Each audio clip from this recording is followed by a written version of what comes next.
It's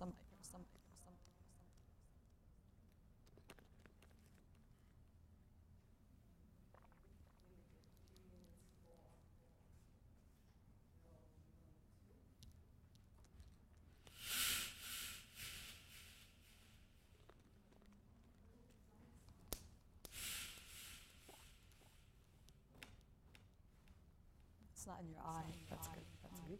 It's not, at least it's not in your eye.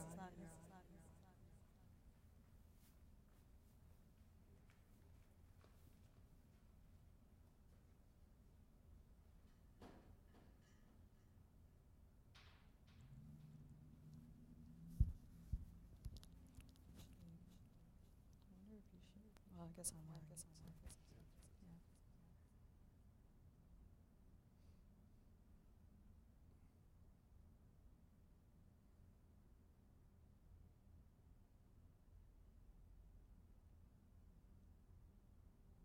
Should we get started?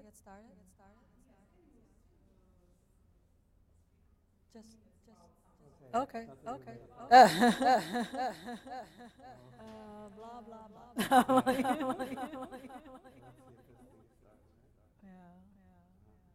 Talking about Trump administration. administration.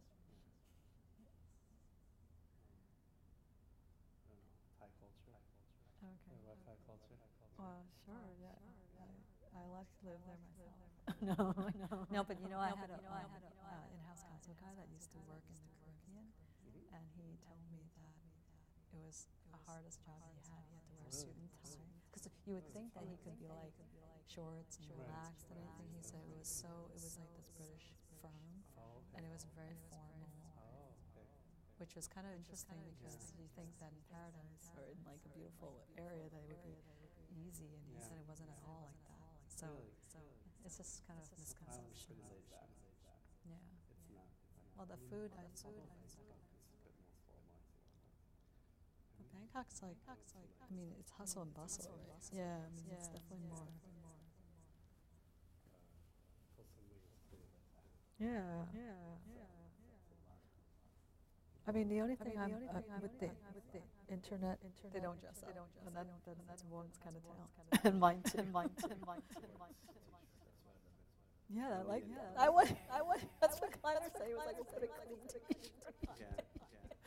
Oh, he was funny because when he called me, we were talking, and he was like, "Look at David, we'll put a clean T-shirt." He's on just because I think you guys met each other when you probably dressed down. He's funny. He said he's going to San Diego, so after Passover, because he and his wife have never been there. Yeah. So, ready? We're ready? Okay.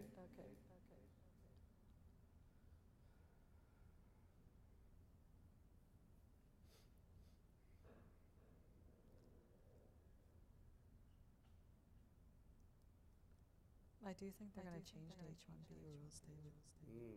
What's going to happen? I mean, I think so too. There's going to be a lot of changes. what you wrote about, you had written something about they started looking at L payroll issues. Yeah, that's something that we saw in our RFA. That's right. Where they said, Where they said you're not paying the salary stated on the I-129, so you need to show us that you're paying the salary, or else we're not going to approve the extension. They said. but what if you show the salary being paid abroad? Well, we'll see. It hasn't been filed yet. Oh, you're going to submit the RFP saying he would be paid the salary abroad. Partially abroad. But also the salary isn't indicative of whether or not someone is qualified for L. That's why it's an interesting issue, because normally you wouldn't think that that has anything to do with it, but they're saying basically that because you're not fulfilling the criteria as per the petition, that you're That's they don't qualify for the because you're not following the rules basically. However, but the salary fluctuates with regard to the business development and other things. I mean, if the salary went up, would they have said that? Salary wouldn't have been an issue, but the salary We're ready? Okay. Oh, okay. Yeah, okay, All right, okay, well, now okay. we're going to start. No, thank you. Yeah, okay, yeah. So now we're going to start, I guess, in earnest, right? Yes, Okay, yes. so my name is David Sindell, and I am one of the managing partners of SW Law Group, with locations here in the San Francisco Bay Area, in New York, where we have our main office, and in Koh Samui, Thailand, and in Tokyo. Yep, yep. And next to me is my partner, Barbara Wong, and we're going to talk today about immigration news, specifically about changes in the Trump, because of the Trump administration. Yeah, and So why don't you go ahead and just to let everyone know, we're kind of limiting our discussion to what's going on right now. So this is more of a snapshot about immigration changes that are happening at the moment. Again, you know, as we know already, every day we're hearing new things. So as we progress with the discussion, this presentation is really going to be limited to immigration changes in particular, and talking about the underpinnings of the thought process for the Trump administration, so we have a better idea of what changes could be coming up, and in order to really understand the reasoning behind some of these changes. So let's jump right in and go over some of the overview. So we're going to talk about 4 different things, right? One is Trump's 10-point plan to put America first. We're going to talk about the specific points on this plan. We're going to talk about the executive order that banned people from certain countries from entering the United States, which is currently under court review by the Ninth Circuit. By the Ninth Circuit, and I assume it's currently being blocked, right? It's blocked right now still.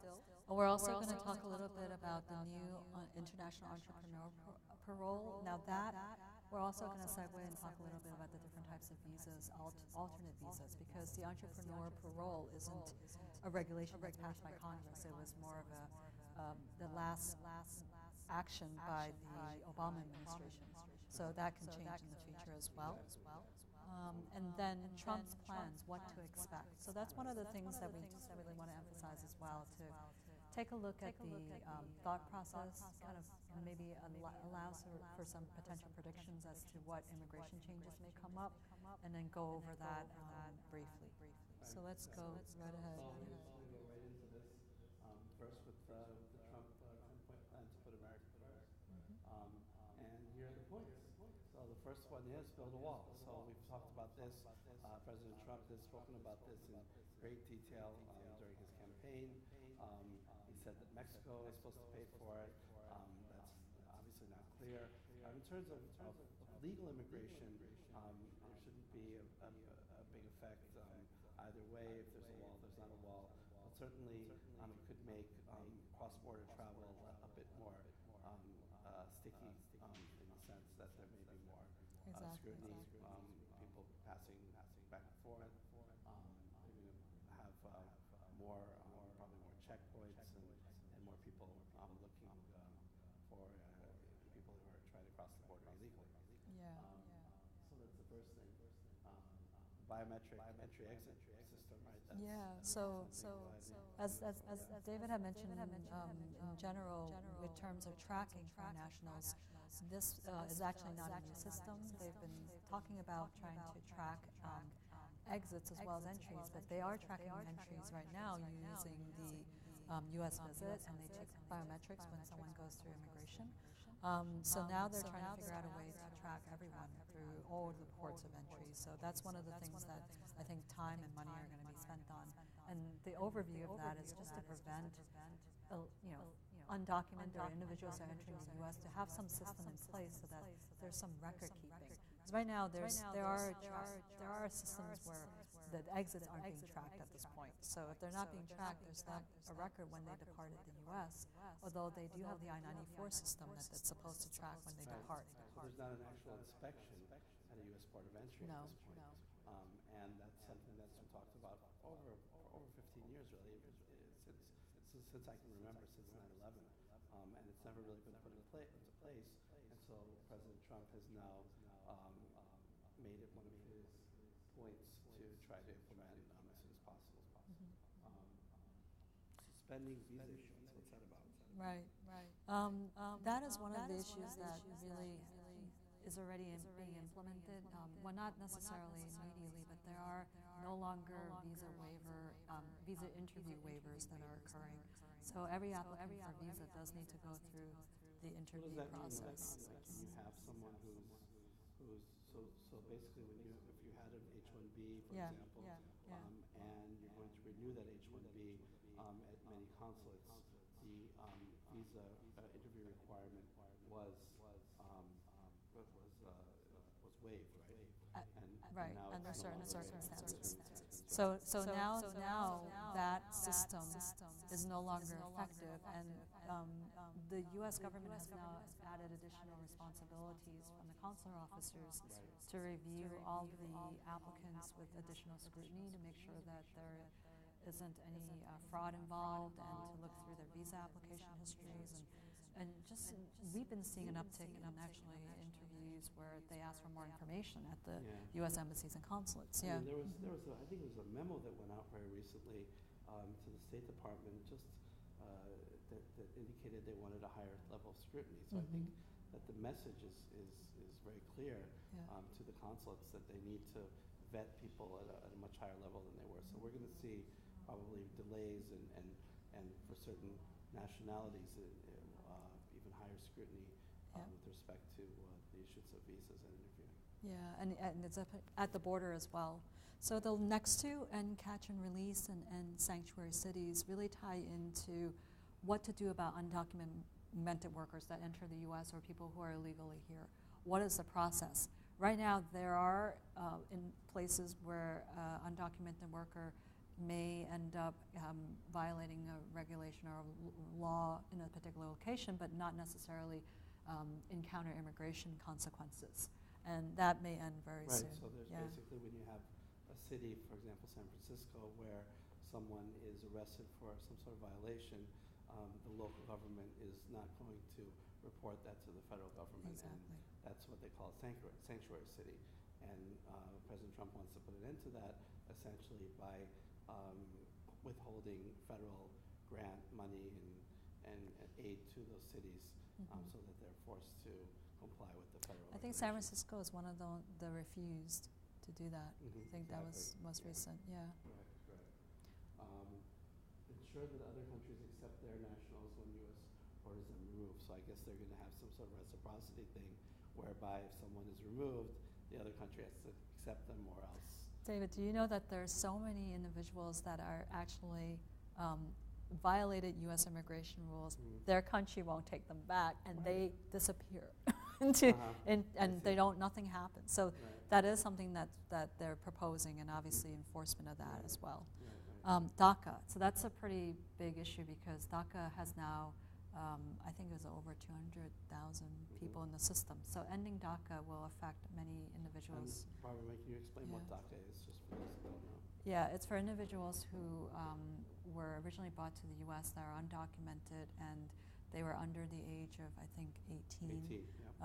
And the DACA program allowed them to get work authorization in the U.S. and potentially getting an advance parole to travel abroad. So by exposing themselves to this, the U.S. government. Is that what they call the Dreamers? The Dreamers, Right. yeah. You heard but that one a lot, right? they didn't actually approve the final Dreamer benefit, which is for the parents. Right. Exactly. But they still have DACA, so until it's ended, all of those people have work authorization. Kids that were basically brought here when they were young and are, for all intents and purposes, Americans. Culturally anyway, except they don't have the right to live here because they're not here legally. But they're same as everyone else. Same as everyone else, Yeah, and now they have paid taxes and they have EAD cards, and that may change at some point. Right. So that's something. Removing criminal aliens promptly. Yep. Well, that's already something that's being done under the Obama administration, wasn't it? I believe I saw statistics where there are actually more criminal aliens removed under the Obama administration than under, like, the Bush administration, for example. There was a huge rise in the number of criminal aliens that were actually deported. Yeah. So what I'm seeing now, though, is more the what kind of crime. You Yeah, know, that's a problem, right? I think that the expansion of the interpretation of what is a criminal alien has Right. gotten broader and broader right Exactly. now. Yeah. Exactly. That's been the problem, really. I mean, Yeah. the Obama administration was very specific Yes. as to what constituted someone that was going to be deported. Whereas, you know, if they, I mean, we've heard stories where, where even if someone didn't have a criminal record, if they were caught with someone who did, they were put on the bus too and Right. sent over the border. Right. And that's kind of scary, isn't it? And that's making a lot of people uncomfortable and scared about what can Yeah. happen. Yep.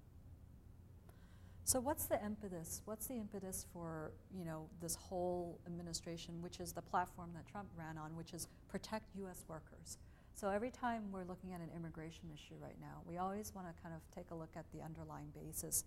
You know, one of the issues is the jobs and benefits that the U.S. provides is a magnet for a lot of foreign workers to come to the United States. This is a primary reason, you know, they're looking at immigration so carefully, because they see that, you know, immigration is a basis to take jobs away from U.S. workers. And in order to prevent that, they have to reform legal immigration to focus on serving the best interests of America and its workers. So, David, do you think Yeah, that that's I being mean, accomplished? I mean, I think that, you know, this is, again, my personal opinion, but from my many years of experience, it's pretty rare that I've actually seen a job taken away by a foreign national that a U.S. worker was either willing to do or could be found to do. In general, my experience with business immigration is that companies have to go through a lot to get someone in. There's a lot of expense. They have to hire an attorney. They have sometimes very elevated filing fees. There's a lottery for the H-1B visa. So, I mean, I think the truth is, and a lot of times there's a disconnect really between what goes on in Washington and the rest of the country. And we as immigration attorneys realize that, you know, it's not that easy, and a company's not going to go through all that unless they can't find a U.S. worker. But that's exactly. You agree, right? Right, and that's, yeah. Okay, so let's talk about the executive order. Yeah. The revised one. There was one initially, right, that's been blocked right now. So then President Trump, as many of you may have read, revised the executive order. Yeah. So what's the new one say? And even this new one, I want to preface this by saying that this is probably going to change again. But currently, the new one went into effect on March 16th and 2017. So foreign nationals from the countries listed here, Iran, Libya, Somalia, Sudan, Syria, and Yemen, are being denied entry to the U.S. for 90 days. Now, there's caveats to that. You know, and not everyone from those countries are necessarily been denied. For example, if you have dual citizenship in another country and you're using the passport of that country, you're being admitted. Refugees weren't being permitted into entry to the United States for about 120 days. And then, again, the immediate suspension of the visa interview waiver program. That's not the same as the visa waiver program, right? Where Right. you don't need like a visa, like if you're from France, for example, and you want to come in for 3 months. Yeah. They don't. Those people can still go in.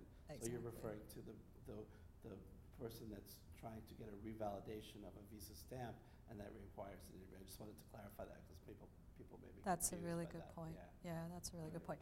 And that's exactly right. Yeah. Right. But there are exceptions, right? So Yeah. what are So those? some of these are listed here. Individuals who meet the following criteria, including lawful U.S. permanent residents. This is a question I got a lot from people in past weeks. You know, Oh, our New York practice is primarily Japanese nationals, and I had many Japanese nationals, even husbands of Japanese nationals, call me and say, "My wife is traveling to Japan. She's a permanent resident.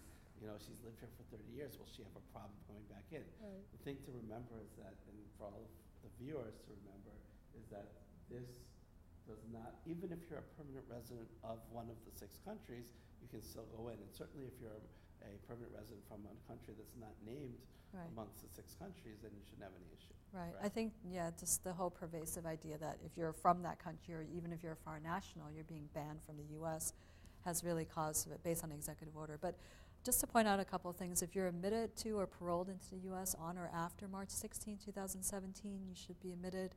If you have a document other than a visa that is valid on March 16th or thereafter, you can actually enter. If you have an advance parole document, I mentioned the dual nationals, that if they're traveling using an Italian passport or another passport for which they are eligible for as a citizen of another country, they should be able to enter. There may be some select group of individuals who are diplomats or traveling on a diplomat-type visa. They should also be admitted, and then individuals that are granted asylum or admitted as a refugee or withholding of removal. So there's some of the exceptions. But I think that the public, just the misconception is why pick out these countries? Why focus on these individuals? And David, I think you and I both know that from immigration perspective, most of the individuals that are coming here and seeking to work or live here are not the individuals that are necessarily going to do harm to the U.S., which is the reason and really for it. The reason why the courts have blocked this at this point is because the consensus is that it's targeting a religion, not specific nationalities, and that's prohibited by constitutionally to block people because based on their religious beliefs. Yes. So that's why the courts have at this point blocked these orders. Yep. Again, we talked about this before. More of what President Trump wants to accomplish, and the sanctuary cities, removal of foreign nationals with removal orders. Again, that's a complicated issue, isn't it? Because there are people with removal orders, but who may have avenues of relief, yeah. Right? Whereby if they're married to a U.S. citizen, they may not be deportable, and if there's kind of prompt removal or expedited removal of those people, they may be giving up rights that or the government may be depriving them of rights. So I could certainly see if that happens, a lot of lawsuits coming out of that. Yeah. Prior to his removal of criminal foreign nationals. Again, even if just charged and not convicted, it's terrible, right? I mean, yeah. But and again, the definition of a crime may be, a very petty crime, like it could be like jaywalking. I mean, it could be something really very petty, and if it's broadly interpreted, that basically would mean anyone who says anything. Do you think, David, they're implementing new rules or basically just kind of heightening the enforcement of current rules? Because it doesn't seem like this is not new legislation. This has always been around pretty much, but the enforcement actions that are being taken place now. I mean, I think that at this point, without congressional approval, it's an executive order. The president can't make new rules, but he can reinterpret the current rules. I mean, there's certainly rules because the rules are kind of broadly defined, right? And if it says criminal, what's a criminal conviction? Yeah. But if it's interpreted as anything, as opposed to a felony, for example, then it's obviously that's where he's got some room for maneuvering, and that's maybe what he's going to try to do. Right, and he's placing a lot of folks in positions where they're leadership in the Department of Homeland Security, ICE, USCIS, CBP. Hire additional 10,000 immigration officers. That we have heard that they are hiring, so there has been an increase, and obviously it's going to create jobs, and that's another potential plus because, and impose sanctions on countries that do not accept the return of their nationals. Now that's a really important point because that requires a lot of diplomatic negotiation because a lot of times they don't. And what happens is then the U.S. has no place to return the foreign national to. And we can't be a jail so it's a complex issue, Yeah, so I mean, the draft executive orders are, one is the protecting of American jobs and workers by strengthening the integrity of the foreign worker visa programs. So we're not sure exactly what that means yet. Yeah. But certainly they're talking about, and we've seen in recent days or weeks, proposals to increase the number of inspections, site visits by USCIS, to ensure that, for example, H-1B workers or even L-1 workers, these are two non-immigrant visa categories, and to make sure that the workers are actually doing what they're supposed to be doing to ensure that the company exists and all that stuff. So we're going to see a heightened scrutiny and an increase in the number of visits, I think, from the government, specifically the USCIS, maybe ICE, CBP, to try to make sure that the the non-immigrant, the foreign nationals are doing what they're supposed to be doing as Right. a petition. Yeah, I think that's the signal that's being sent in particular. There's been a lot of press about protecting jobs for U.S. workers and outsourcing.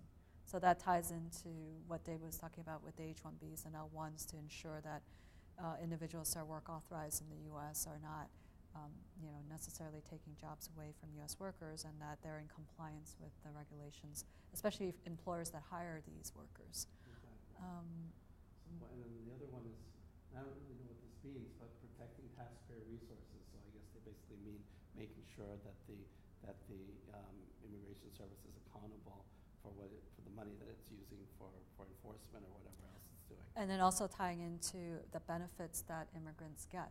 One of the things is, can they actually go to attend school? Can they benefit from hospital visits, medical systems, schools, any of the public benefits that taxpayers pay for? Yeah. And that's one of the things they're going to look at as well. I think that's right. Yeah.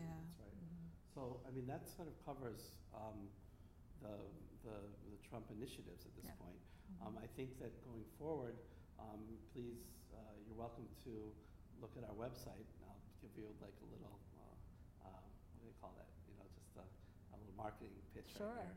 Yeah. www.swlgpc.com, and that's probably on the presentation as well, where you can go on our website, and we do try to post articles on a very timely basis when there is news. So we really recommend you to take a look at that. Also on our website, there's a way that you can sign up for our eBlast newsletters, which are free email newsletters, which also will give you some updated information about what's going on. The biggest thing, and this again started during the Obama administration, was this new entrepreneur parole program. That's actually supposed to be coming out on July 16th of this year. And it's an interesting program. It's kind of different from a visa, right? Because it wasn't congressionally approved. It's like a program that the administration rolled out, so it's called parole. So it's not really a visa. It's like permission to stay in the United States and work, like a visa, but it's not the same procedure. So they're sort of getting around having like a new visa category by doing this. I think the impetus for this program was really to allow individuals that were entrepreneurs to have a path to at least remain in the U.S. because, as you know already, is the B a good vehicle? I mean, and sometimes you can say yes, sometimes no. I mean, what other visa category, David, can you think of that would allow someone to come and look for investors and really kind of source things out? I mean, there is the options, other visa options, but this is one of the ways that the U.S. government was trying to figure out ways to plan on allowing something more concrete. Generally, traditionally speaking, if the national is from what they call a treaty country, a lot of the Western countries, a lot of Japan, Korea, they have what's called an e-visa. And those are visas for people from that country who are investing substantial money into the United States, and that would be called an E2 visa. Or if there's trade between that country and the United States, they can get an E1 visa. And those visas are good for 5 years. They can work in the United States, so they're great, but not everyone qualifies, and especially the money has to be coming from, mostly at least, from the foreign country. And if you have a situation where there's an American company who is, or a venture capital firm or someone who's investing, there haven't really been a lot of avenues for those people. So that's what this visa parole tries to tackle. Exactly. So just in terms of the, going back to the impetus, that of the top 50 venture capital funded startups in the U.S., 48% had at least one immigrant founder. And then allowing international entrepreneurs to live in the U.S. and grow their companies is of significant public benefit, because the idea is that you're growing the job market, you're growing the business, you're bringing talent, and you're allowing the U.S. to benefit. So the reason and the thinking behind it was this. So I mean, there's some criteria that need to be met. The first one is that the company has to have been established less than 5 years prior to application. They have to be, I guess the applicant has to have at least 10% ownership in the entity. Right. They have to play an active and central role in the operation of business, and not just someone who's placing money or investing money. I mean, that's a different visa. So in this one, it's more actually the founder or the co-founder or the CEO, someone who's actually involved in the company, and then there has to be proof of the funding. Exactly, and they have to show that where the money came from. Yeah. And that's always an issue with the USCS because they really want to see that the money came from a legitimate source. Exactly. And sometimes it's not always that easy. Even if it's legitimate, it's kind of sometimes convoluted. So that's something that needs to be worked on. So there's the need with respect to the proof of funding. First of all, they have to have at least $250,000 from a qualified U.S. investor. And that means that the person has to have had investments in the last 5 years totaling at least $600,000. They can't be relatives either. So they can't be like your brother from the investor is a U.S. citizen. He's going to put in $250,000 and there you go, there's your visa. Can't do that. The other way of doing it is if the startup has $100,000 in grants and awards from a federal, state, or local government entity. So there's a lower threshold if it comes from the government. But basically, that's the basic threshold. That's the basic, yeah. So additional reliable and compelling evidence of rapid growth and job creation. So this is one of those things where right now, because this is a final rule, but the actual effective date is not till July, we really don't have any idea about how the government's actually going to look at this in terms of what's compelling evidence. And right now, we don't know how restrictive they will be when they look at international entrepreneur parole applications. So that's really difficult to do. I mean, what happens traditionally is that there is no guidance, and they kind of play it by ear, and then they decide things in different ways, and it usually takes a couple years before they actually come up with guidance. Right, and my guess is that this particular provision is going to fall within that kind of like gray area,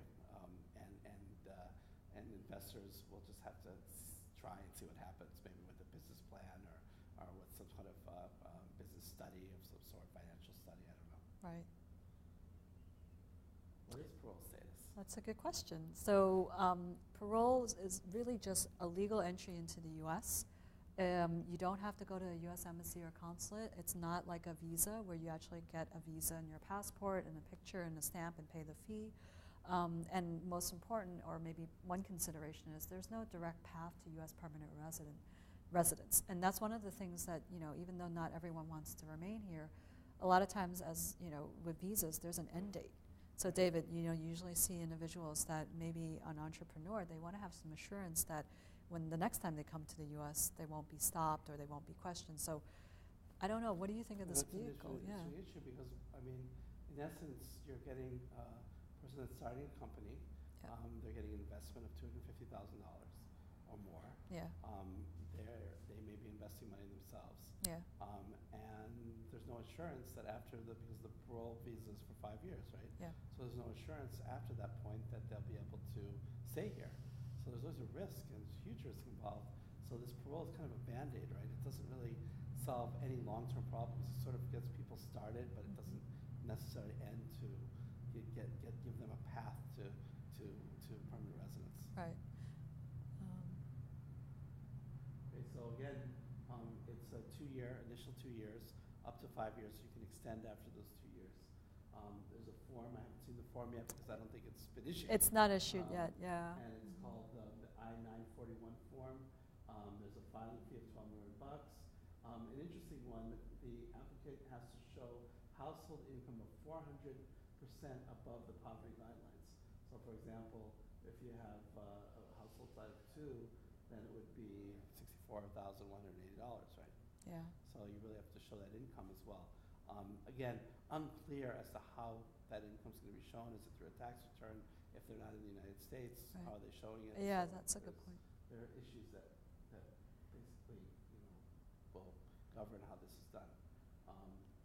3 years you can extend, right? Sure, What do you yeah, need to so extend? if you need to extend, and this again is, under the final rule or the, final rule, but it hasn't yet been played out in terms of what the government's going to do when they look at this, but you have to demonstrate that the startup continues to operate. So if it's sold or if, it changes in terms of its operations or maybe it ceases, then there's no more parole. The entrepreneur needs to continue to play a central role in the business, at least 5% ownership. There was a lot of discussion when they originally proposed this rule about what's the percentage of ownership, because if it's a venture capitalist a firm involved, they may take more of the ownership. Sure. And then the startup also has to have created jobs for at least 5 full-time employees, and then receive funding of at least $500,000 or more, or generating significant revenues of 20%, or demonstrate a 20% annual growth. So there's a lot of, they want to see results, so a lot of times, in a specific timeline. So the issue is, what if it's pivots? What if your startup pivots or changes, and you can't show this? Does that mean that you have to leave the country? Yeah, I feel like this parole is kind of a hybrid between the EB-5 and the e-visa. So like there's the creation of business, there's there's an investment, which is kind of the e-visa part, and then there's this creation of U.S. jobs, which is part of the EB-5, which is an immigrant visa where you have to invest, well, soon at least $1.3 or $1.7 million, something like that. Right. So that's a way of obtaining a green card through a much higher investment. So they I feel like they sort of put these together, threw them together, and made this parole visa out of it. So again, this could be a combination of the above. It's not clear to me if you have to have all of these or one of them. I think again there should be rules that will be promulgated hopefully prior to July 16th, and at that point we'll know more in terms of what's required for the extension. So I think, right. And then the spouses, kids, they can join, right? They can be on the parole as well. Spouses can work. They can work if they apply for an employment authorization document, which is an EAD, and they probably takes about 3 months, and students may study. So David, I think we're coming towards the end of this parole information. So what alternate options would you consider, for someone? There's, as I said before, there's the e-visa. Yeah. So if you're from a treaty country, certainly there's the investment is probably similar to what the investment is for parole. The e-visa has a more, say, amorphous kind of requirements. There's no set number like you have here, the 250,000. That part again, I think, is borrowed from the EB-5 concept. But the rule is for the e-visas that has to be a substantial investment. So that could mean 100,000, it could mean 500,000. It depends on the area where the investment is being made and the industry. So that's one way that we use a lot to get people in, and it's pretty effective if there's the investment.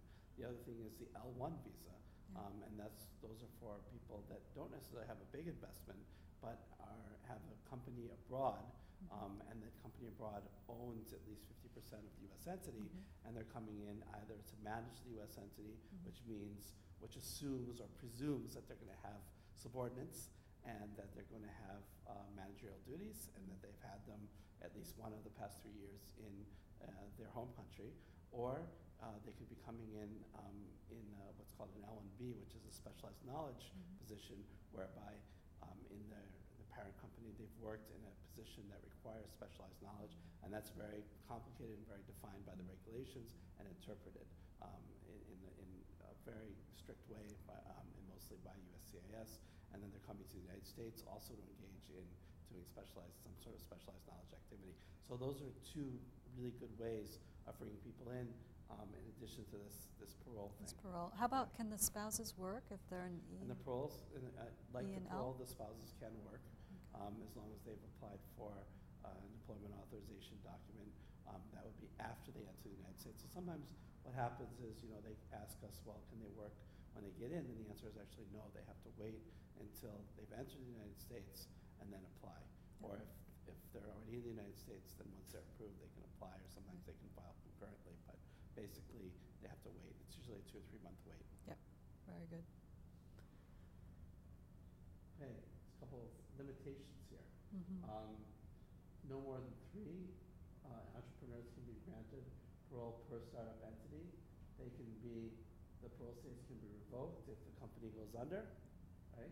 And there's no appeal or denial. There's no appeal. Which is interesting. It's a lot of limitations. But again, these I mean, if the company ceases to operate, then an L or E can no longer technically exist. So there are, this isn't something totally new, but as David mentioned, I mean, this is something to consider in terms of just companies and the idea, right? But Trump has sort of hinted that this may be revoked. Yes.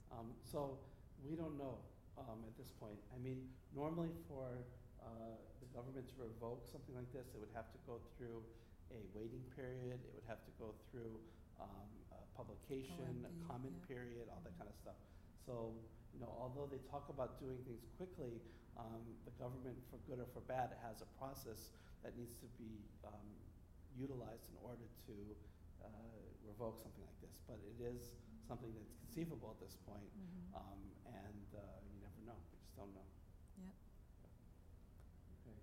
So what's going to happen with business immigration? Oh yeah, this is a really important issue. So one of the things that we think will likely happen is to increase penalties and fines levied upon employers. Not just employers, but overall in general, to increase penalties and fines for violations of immigration regulations. In terms of foreign nationals, there's already rules in place, but in terms of employers, that may be increased I-9 issues, increased site visits, as David mentioned already, just overall restrictiveness in terms of looking at all the current regulations in place. And overhauling of business immigration visas, H-1Bs, L-1, E-2s, we talked a little bit about that. And site raids, audits. Yes. I mean, the Department of Labor just came out with a memo about a week or two ago that just basically said we're going to start cracking down. Yes. It didn't say anything in particular, but it did say that. Same with USCIS. They set up an email address for people that feel that they've been abused by the H-1. I think it was specifically for the H-1B program. Yeah. So there's a lot going on, and even though that may not have been a specific order from the president, the government agencies are taking things into their own hands and just starting to try to enforce the regulations at a much higher degree than they have in the past. Yeah, absolutely. The enforcement of the E-Verify program. So, they have this program where if you hire a foreign national, or anyone really, you have to put them through this program if it's voluntary at this point, except in certain circumstances. And they want to make it mandatory for everyone. Interviews at the U.S. consulates, again, going back to the higher level of scrutiny at the U.S. consulates, we're going to see probably wait times increase because of that. And that's not good because, especially from a business perspective, their schedules, and people all the time at our office are always saying, we need it yesterday, we need it yesterday. Yeah. And if they're going to be delayed, at the U.S. consulates for months on end, and it's very hard sometimes to get through to a U.S. embassy or U.S. consulate to find out what's going on. Sure. There's really kind of like a wall sometimes. Yeah. And it's hard to figure out what's going on. You just have to wait sometimes, and it's very frustrating for companies that are doing business here and that have projects, and I don't really need this guy for this project, and he's stuck or she's stuck because we don't know. They can't get their visas. We don't know why. Delays at U.S. ports of entry, same thing. Again, if we have that entry-exit system, that's going to delay things. There may be delays just because there's a level of higher. What do you think about the Nexus system? I mean, right now that certain people can use that bypass system. So I mean, there is that option. Exactly. And then with E-Verify, if you're a federal contractor, you already need to be an E-Verify. So now they may expand it to every employer. Exactly.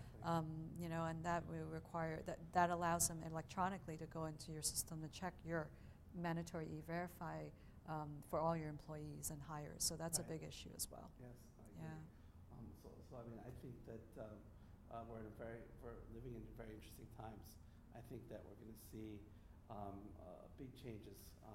Hopefully, and I want to say positive. Hopefully, there's also some sense of helping businesses, and we hope that while there's going to be maybe a crackdown, there also may be opportunities for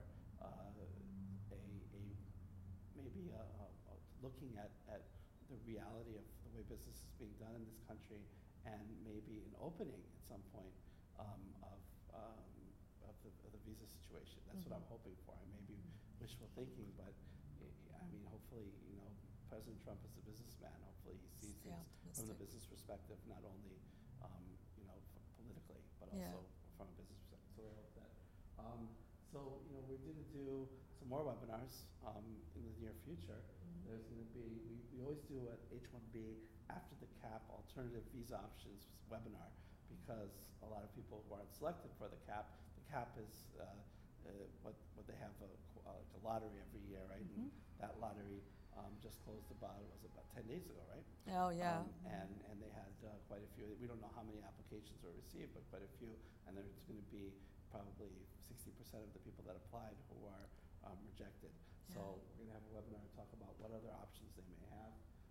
F1 visas, also, we may talk about that as well. Options after graduation, optional practical training, all that stuff.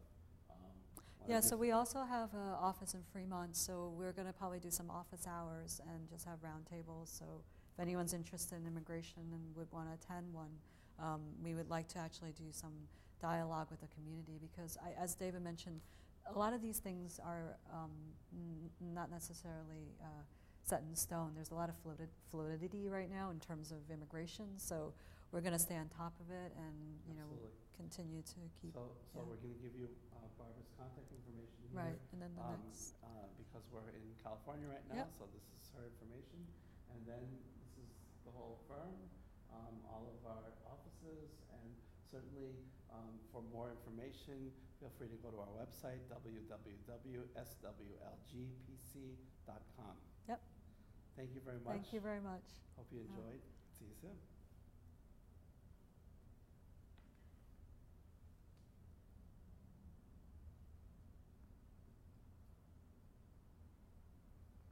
We're done. Are we done? Oh, I don't know. We're good? Okay. Good.